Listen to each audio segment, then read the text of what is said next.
Hey everyone, how's it going? CJ here, and some of you may not know, but I'm a runner, and runners live or die by their watch.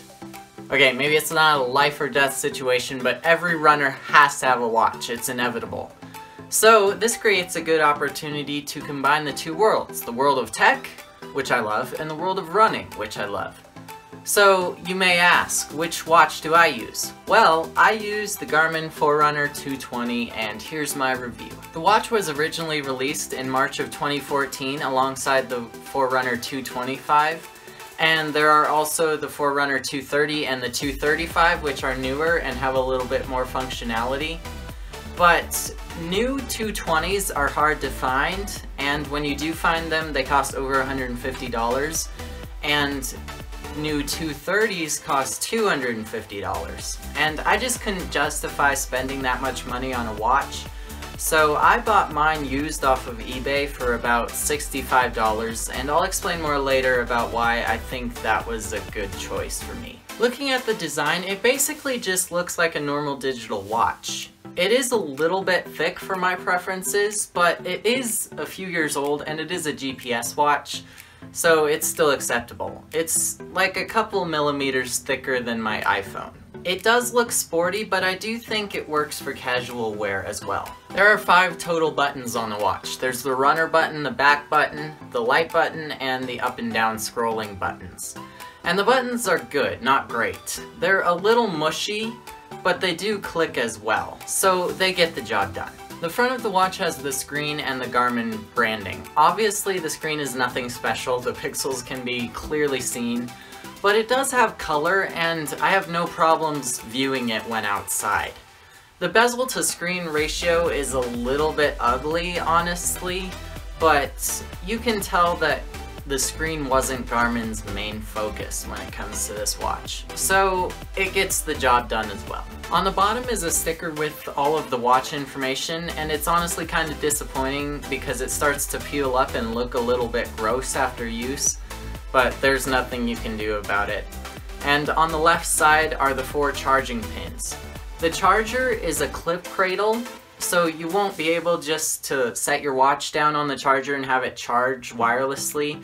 You'll have to actually put the clip around the watch, but it's simple and easy to use, and it's easy to set the watch correctly, so I don't think you'll have any problems charging. The Watchband is very flexible, and it has a bunch of little holes for ventilation, and so that you can get the perfect size around your wrist, which is good. The band holder also has little grooves on the inside of it that fit into the watch band to keep it from sliding out, which is actually a really nice touch. The watch only comes in 2 colors. There's the black and red version, which I have here, and the white and purple version. I honestly really wish Garmin had released some more colors, but they didn't. And they also don't have any official bands that you can swap with.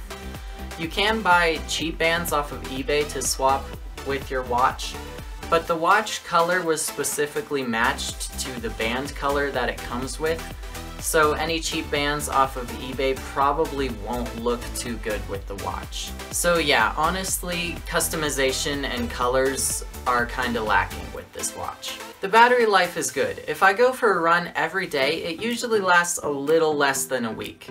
The good part is you'll never have to charge this watch every day. Also, it charges super fast. Like one time I plugged my watch in before getting ready for bed, and then when I was ready for bed I checked the status and it was over halfway charged. So if you ever forget to charge your watch, all you have to do is find time to plug it in for about half an hour during the day, and you'll be good for at least a run or 2. Now on to the functionality. It's a running watch, and it's only a running watch. It really doesn't do anything else.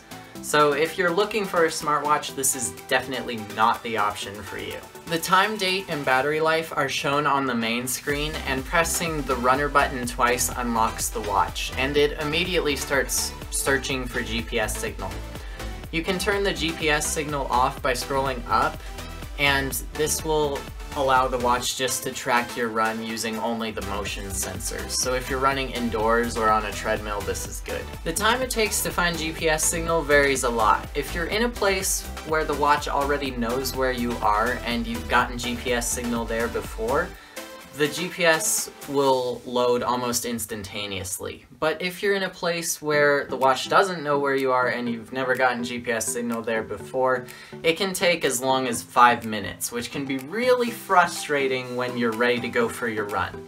But the good part is once the watch gains GPS signal, it never loses it, and distances always seem to be accurate, which is good. During a run, you can scroll through 2 main data screens with 3 pieces of data on them each, and the normal time screen. And the data screens are customizable, which is good. And this was a main selling point of this watch for me, because the lower Garmins have worse screens and they only show 2 pieces of data per screen, whereas this one shows 3, which is super duper nice. After GPS signal is acquired, pressing the runner button will start your run, and pressing the runner button again will pause your run, and this will allow you either to resume, save, or discard your run. I'm not going to bore you by scrolling through the whole OS, but just know that the runner button basically acts as the select button throughout the operating system, and the other buttons are pretty self-explanatory. Other than tracking runs, this watch can guide you through workouts that you create online with Garmin Connect, but you have to plug in your watch and sync them from your computer first. And also you can change the system color, set alarms, and view your run history and records.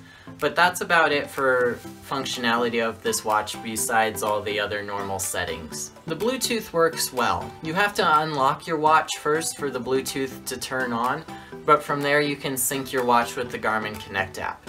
And the Garmin Connect app is actually really good. It allows you to view run history in more detail, and you can see maps of your runs and how much you've run over certain periods of time. So I really enjoy the Garmin Connect app. The watch has the ability to alert you when either your phone or the watch battery is low, but it doesn't have the ability to alert you of messages or anything like that. So yeah, overall I think it's a good watch. It's good at doing what it was made to do, and it was made to track runs and sync them to your phone. The customization and colors are kind of lacking though, and honestly, for the new selling price of this watch, I would expect a little bit more functionality because it's kind of expensive. But for anywhere under $70 for a used one seems like a good price. Like I said before, if you want a smartwatch, this is not the one for you. But if you want something that only tracks runs, this is a good option.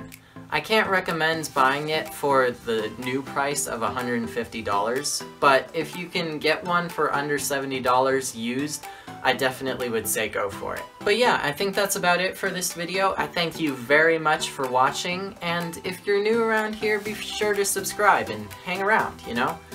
And also that like button is down there too. Just a thought. And with that, I will talk to you guys later. Peace.